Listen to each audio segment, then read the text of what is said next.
Madame, Monsieur, après les succès récoltés par les artistes planteurs du Centre d'art des travailleurs des plantations congolaises, SATPC, à la Biennale de Venise, en Italie, ces artistes planteurs ont honoré l'un de leurs tombés armes à la main lors de ces assises. Les planteurs Blaise reposent parmi les siens, mais ses œuvres continueront à parler de lui. Regardez. Lusanga, à une trentaine de kilomètres de Kikwit, chef-lieu de la province du Kwilu, c'est ici qu'est basé le Centre d'art des travailleurs des plantations congolaises CATPC. Ce sont des artistes, mais surtout des planteurs, mieux des écologistes qui restaurent les écosystèmes dégradés par la monoculture des palmiers à huile de l'ancienne Leverville. Il lie art et agroécologie. Le 19 mars 2024, ils ont accueilli Balo, la sculpture en bois venue du musée des Beaux-Arts de Virginie aux États-Unis d'Amérique. Une réjouissance était à son comble pour le retour de cette œuvre d'art ancestrale prêtée par le musée de Virginie. Exposée au White Cube à Lusanga, la sculpture Balo a ouvert la voie aux artistes du CATPC de prendre part du 20 avril au 24 novembre 2024 à la 60e édition des expositions internationales d'art de la Biennale à Venise en Italie. Un moment historique pour ces artistes planteurs du CATPC qui ont combiné tradition et modernité dans leurs œuvres d'art exposées au pavillon néerlandais à Venise, suivies instantanément à Lusanga, au White Cube. Mais les expositions de la Biennale n'ont pas seulement été un moment de joie pour ces artistes planteurs. La triste nouvelle était la disparition de l'un de leurs, l'artiste planteur Blaise, tombé malade au cours du festival et succombé de sa maladie. Son corps a été rapatrié et enterré sur la terre de ses ancêtres à Lusanga. 40 jours après sa disparition, un recueillement a été organisé en sa mémoire par les siens. Les témoignages ont fusé de partout. Je connaissais Blaise avant tout pour ses sculptures belles et puissantes. Son expression était magnifique. Lorsqu'il parlait de son travail, il soulignait les mots avec vigueur, laissant tomber un silence après chaque phrase, regardant autour de lui à un air l'entendu. Cette même expression puissante se retrouvait dans ses sculptures et dans ses performances. Nous nous sommes parlé pour la première fois à Lusanga. Il m'a dit combien il était important pour lui de se concentrer sur son travail.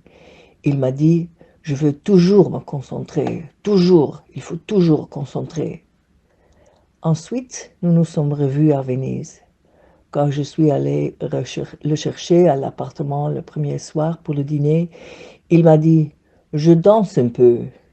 Et il dansait sur Bob Marley. Bonsoir tout le monde à Lusanga, réunis pour les 40 jours de Blaise, notre ami, notre collègue. Je parle à partir de Amsterdam, où je me trouve maintenant. À mon côté, il se trouve Asa, mon fils que vous connaissez.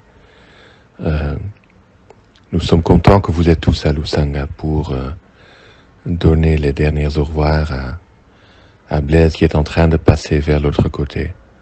Un côté que nous ne connaissons pas. Et nous espérons seulement que Blaise y trouve sa place, y trouve la paix, et que son énergie trouvera aussi sa place à l'autre côté.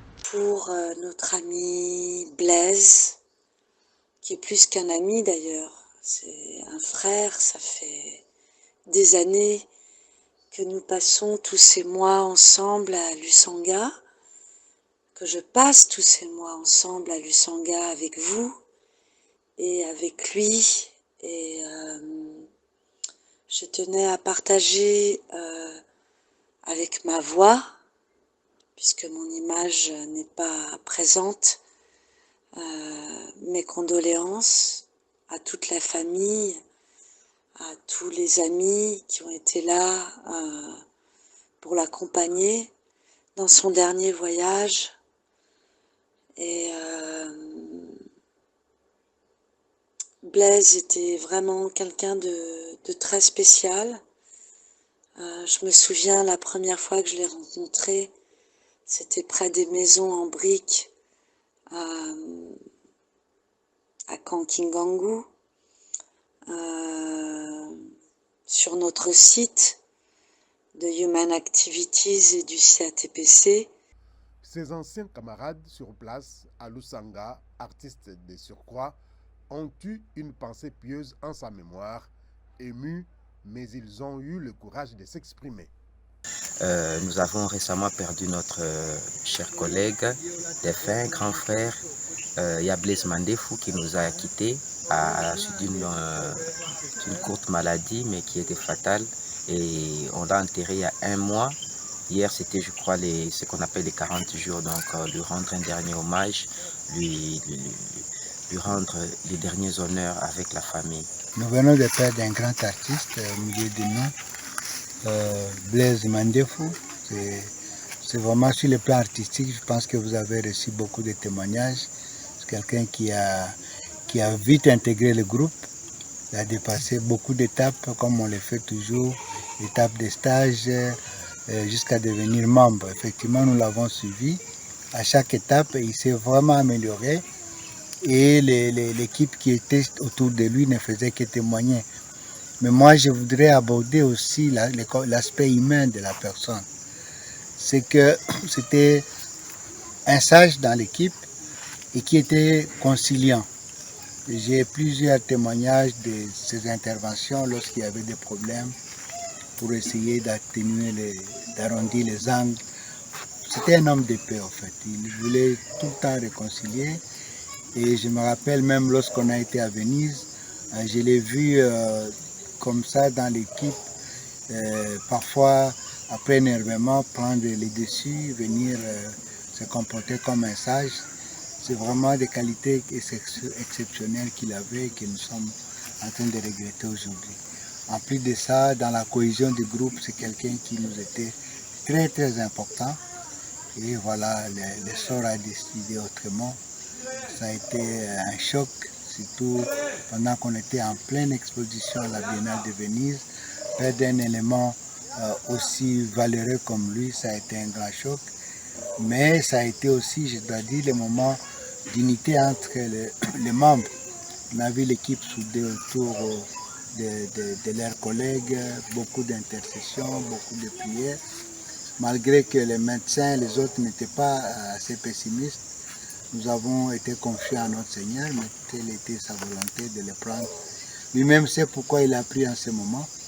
Nous pouvons que nous courber devant sa volonté et nous continuons à prier pour que le même Seigneur qu'il a pris puisse nous aider à combler ce vide, à consoler sa famille et ses collègues qui continuent à les pleurer jusqu'à maintenant.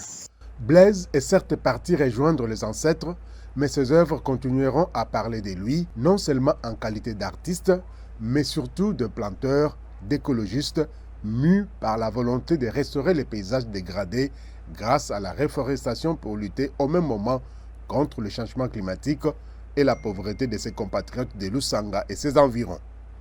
Adieu Blaise, vive Lusanga et vive le Centre d'art des travailleurs de plantation congolaise, CATPC.